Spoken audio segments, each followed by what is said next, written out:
Muito boa noite, buscas.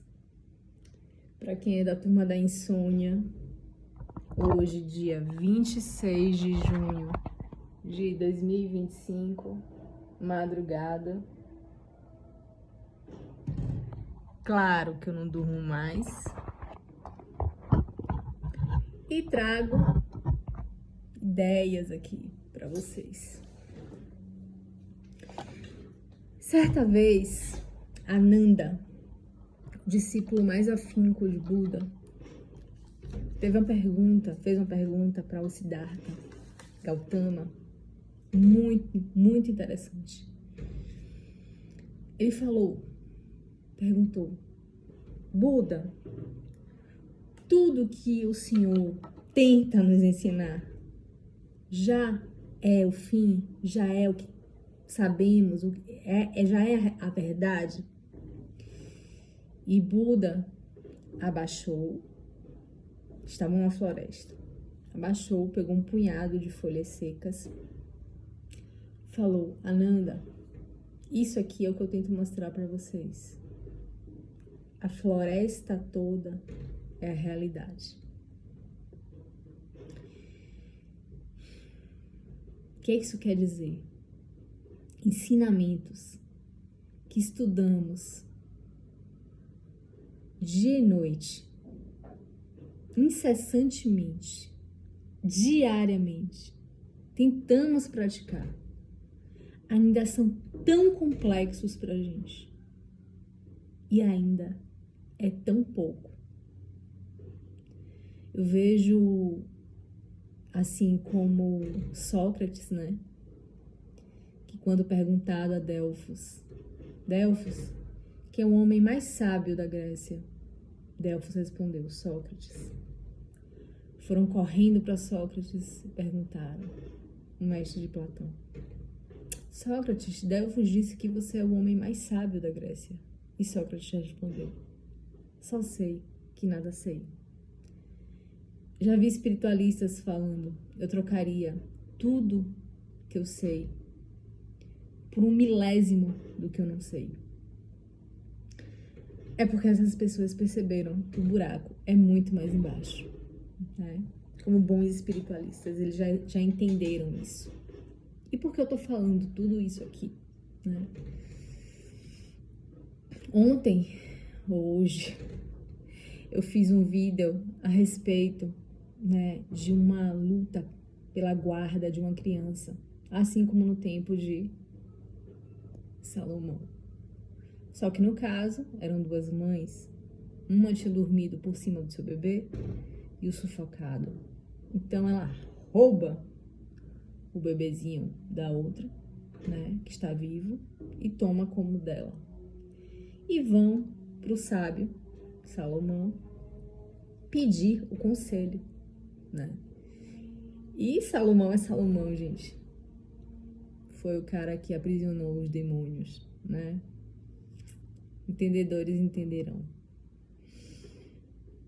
Então, ele fala, divide essa criança no meio, para descobrir justamente quem era a verdadeira mãe, né? E a mãe real imediatamente fala, entregue meu filho para outra mulher, deixe o meu filho com ela, pode deixar ele com ela. E aí Salomão fala, aqui está a verdadeira mãe.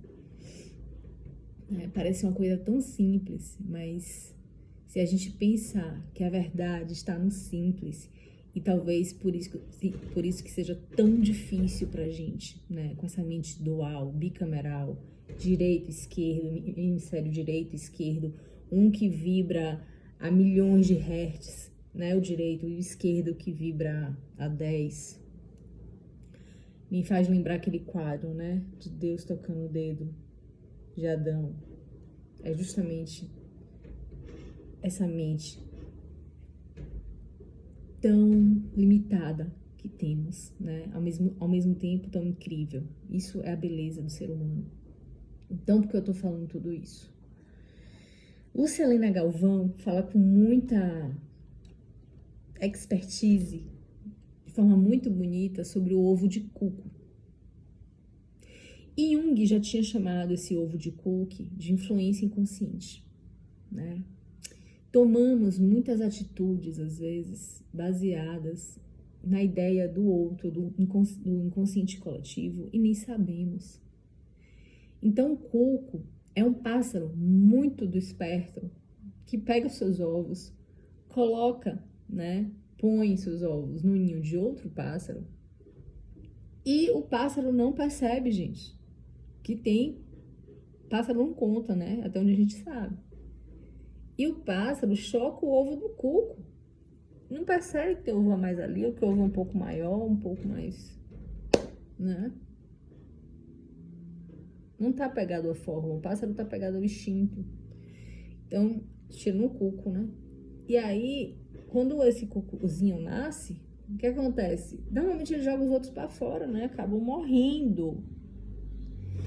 Então, nós terapeutas, ou pessoas expandidas mais na consciência, um pouquinho mais, talvez que use não 10% da sua capacidade mental, mas talvez 12%, se chega a isso.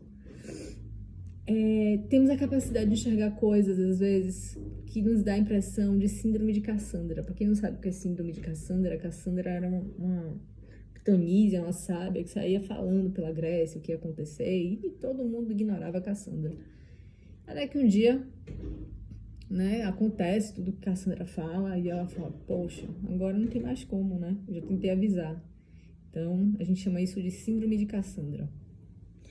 Quando a gente vê histórias como a de Raulzito, né, Raul Seixas, que se relacionou com um ovo de coco bem grande, um que mora na Suíça hoje em dia, escreveu muitos livros, né, Diário de um Mago, escreveu ou não, né, Paulinho Buda tá aí para dizer quem fez os livros. A morte como foi a de Raul, né, que aquilo foi um suicídio inconsciente, né, a forma como ele se jogou, né, como ele se entregou.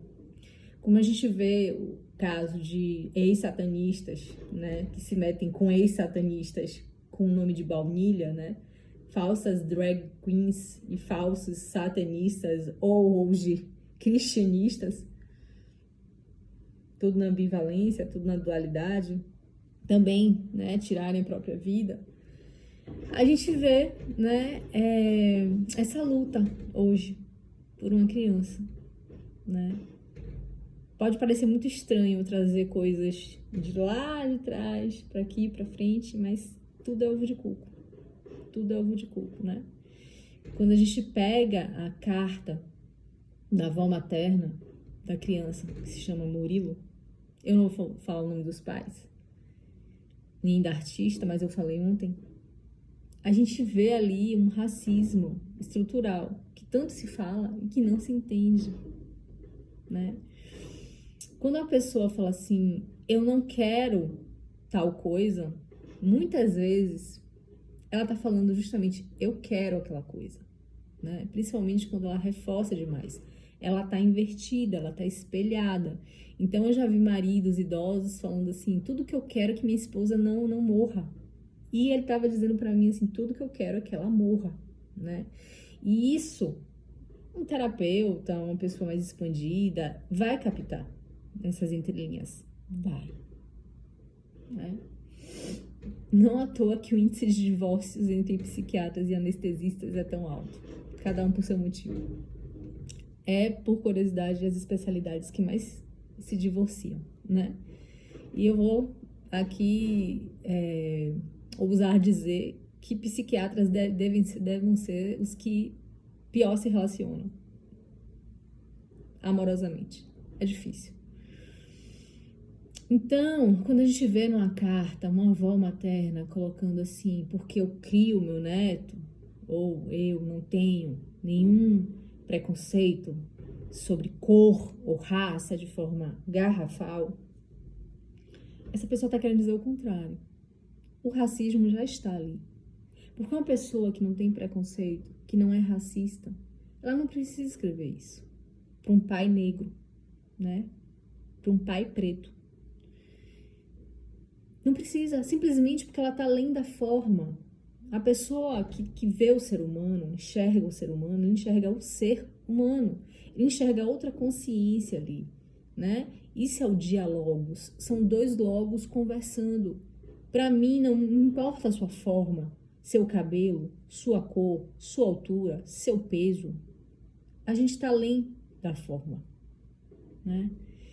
Então, buscas, muitas vezes o que é mais na cara da gente é justamente o que a gente não enxerga. Tá?